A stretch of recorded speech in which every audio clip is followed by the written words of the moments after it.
साल 2024 के होने वाले लोकसभा चुनाव के लिए महाराष्ट्र की महाविकास आघाड़ी ने शिंदे बीजेपी गठबंधन को चारों खाने चित करने के लिए तैयारी शुरू कर दी है।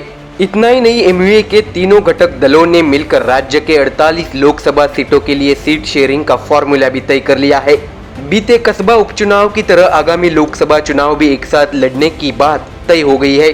सूत्रों से मिली जानकारी के अनुसार सीट शेयरिंग में उद्धव ठाकरे की शिवसेना को सबसे ज्यादा 21 सीटें दी गई है। वही एनसीपी को 19 सीटें मिली है, जबकि कांग्रेस को 8 सीटें दी गई है। हालांकि ये फॉर्मूला अभी तक औपचारिक रूप से घोषित नहीं हुआ है। कहा जा रहा है कि यह फॉर्मूला एमयूए की हालिया बैठक में तय हुआ है। तीनों दलों के एक साथ चुनाव लड़ने की वजह से शिंदे बीजेपी गठबंधन को कड़ी चुनौती मिल रही है। उपचुनाव में मिली सफलता के बाद महाविकास आघाड़ी के हौसले भी बुलंद है। मुंबई और उपनगर में लोकसभा की 6 सीटें हैं, जिसमें से 4 सीटें उद्धव ठाकरे की शिवसेना को देने की बात सामने आई है। बची हुई 2 सीटों में से एक कांग्रेस और एक एनसीपी को देने पर चर्चा हो गई।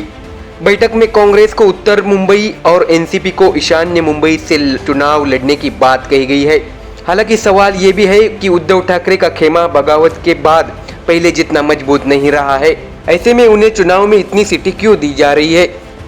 दरअसल साल 2019 के लोकसभा चुनाव में एमयूए के घटक दलों में अविभाजित शिवसेना ने 18 सीटों पर जीत दर्ज की थी। वही एनसीपी के 4 और कांग्रेस को केवल 1 सीट पर जीत मिली थी। कहा जा रहा है कि इसी वजह से उद्धव ठाकरे को 21 सीटें देने की चर्चा हो गई है। महाराष्ट्र में शिवसेना और बीजेपी वाला हिंदू समाज दोनों पार्टियों को अपने हिसाब से वोट देता है। ऐसे में हिंदुत्व के मुद्दे को ध्यान में रखते हुए भी शिवसेना को इतनी सीटें देने की बात सामने आई है। एमयूए को लगता है कि इस चुनाव में शिवसेना को और भी ताकत देकर बीजेपी के रथ को रोका जा सकता है। अगर शिवसेना ने किसी अन्य दल के साथ गठबंधन किया तो उन्हें अपने कोटे में से ही सीटें उन्हें देनी पड़ेगी। Bureau report, MDR news.